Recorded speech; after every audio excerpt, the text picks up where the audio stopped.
For Your Ears Only for the week of December 4th, I'm David Alpern. I'm Eddie Robinson. To my disappointment, the leverage you have within the government has substantially diminished. The anger in the country, the currents of opinion are such so that the kind of inside work I have felt best at is not going to be as productive for the foreseeable future, and not until we make some changes. Over 60 days ago, we began a relationship with the folks in Occupy LA. And you see the culmination of that relationship. 1,400 police officers came to this encampment today and removed what we think is probably resulted in over 200 arrests at this point with minimal use of force. There was bad news and some good news last week for American progressives.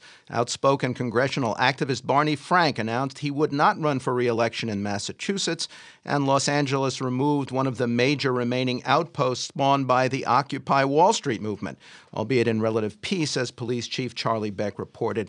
And there was overwhelming bipartisan support for legislation to permit indefinite military detention without trial for those suspected of supporting or associating with terrorists, even U.S. citizens. On the other hand, there was another modest dip in the unemployment rate from more private jobs, but also more dispirited dropouts from the job market.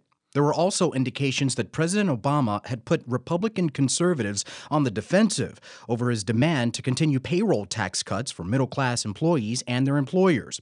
Overseas, Burmese Nobel Peace Prize winner Aung San Suu Kyi endorsed American engagement with the new leader of Myanmar to support political and economic reform there. To talk more about the progressive perspective on politics and policy since Obama's election, for Your Ears Only, we have Katrina Vanden, longtime editor of The Nation magazine. Her new book is The Change I Believe In, Fighting for Progress in the Age of Obama, from Nation Books at the Perseus Books Group. Welcome to our program. Thank you. What are the issues over which you have found yourself fighting more against Obama than you first expected? Let me just first say there were such great expectations that no single man, woman could have met them. But if I had to just tick off, I think, above all, I think the sense among millions of Americans, which explains in my mind the results of the 2010 election, that voters didn't believe Obama's team had fought aggressively enough for the interest of working and middle-class citizens.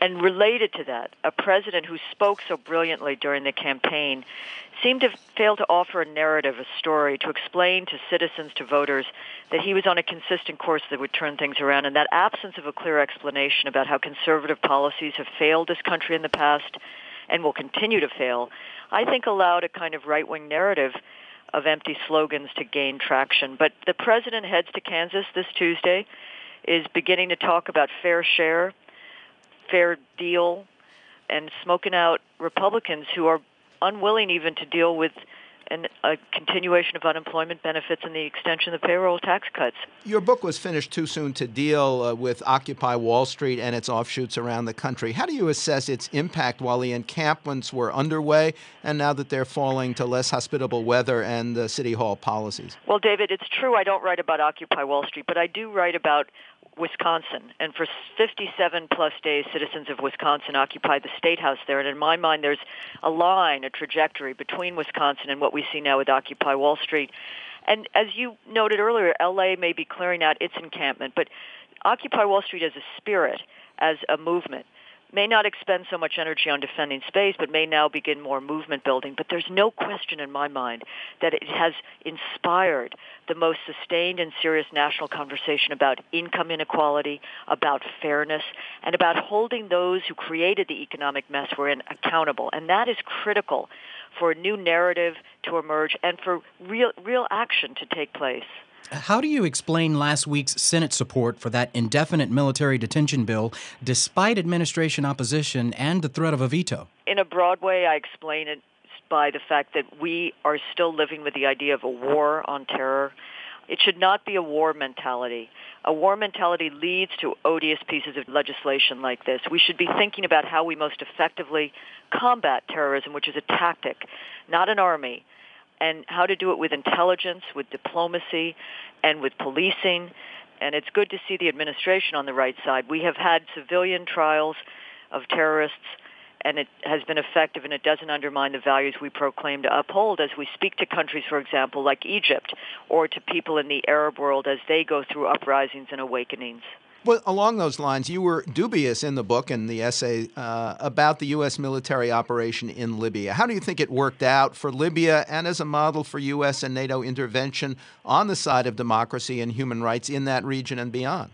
You know, it is very important to see a dictator like Gaddafi out of the scene, but to me what lies ahead is most important, and it's not clear to me, and I write about this in the book, that resorting to military intervention, military force through institutions like NATO is going to be the best way to seed democracy. And in fact, to me, what lies ahead is how will the democratic awakening in the Arab world, how will the United States use this extraordinary opportunity to put its past support for autocratic governments and military and security apparatuses behind it?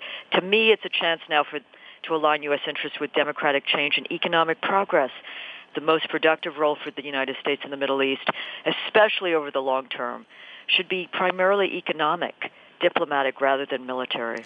Again, along those lines, what's your view of Obama's policy towards Egypt, where there was diplomatic and financial pressure on the military to oust Mubarak, now to speedily cede power to civilians, even as Islamists score highest in last week's, the beginning of elections last week? Well, most important, again, I have to say, is how people in their own country find and make their own future.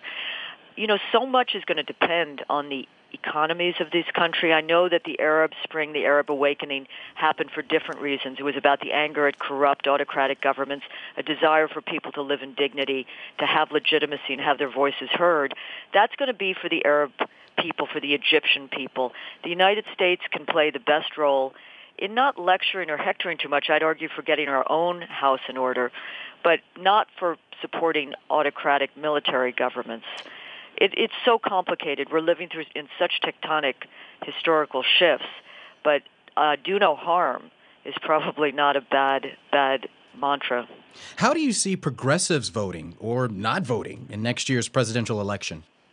I would suggest, and it's frustrating, but that we confront the alternative of either, at this stage, it looks like a Mitt Romney or a Newt Gingrich, who, in my mind, should be disqualified by his comments about poor kids, firing janitors, hiring kids in schools. That's child labor in my view. He's also, so I think the conservatives, the right wing, if I could say, offers nothing to deal with the major problems of our time, especially the economy, more tax cuts for the rich, for corporations, more deregulation, more privatization. But I do think many, particularly the young people who were so moved, had such great expectations, will not come out in the force they did in 2008. On the other hand, people's minds are being concentrated by what they see on the Republican side of the aisle. And if President Obama can continue to speak in bolder ways about jobs, and fighting, smoking out an obstructionist do-nothing Congress, Republicans, I think you'll see a president reelected. Katrina Vanden Heuvel is editor of The Nation magazine. Her new book is The Change I Believe In, Fighting for Progress in the Age of Obama, from Nation Books at the Perseus Books Group. Quote from the news, "They are not too big to have to obey the law." That was Massachusetts Attorney General Martha Coakley suing the nation's 5 largest mortgage lenders for abuse and foreclosure practices that she called unfair and deceptive. Next, The Lost Hemisphere, Latin America and U.S. Politics and Policy, for your ears only.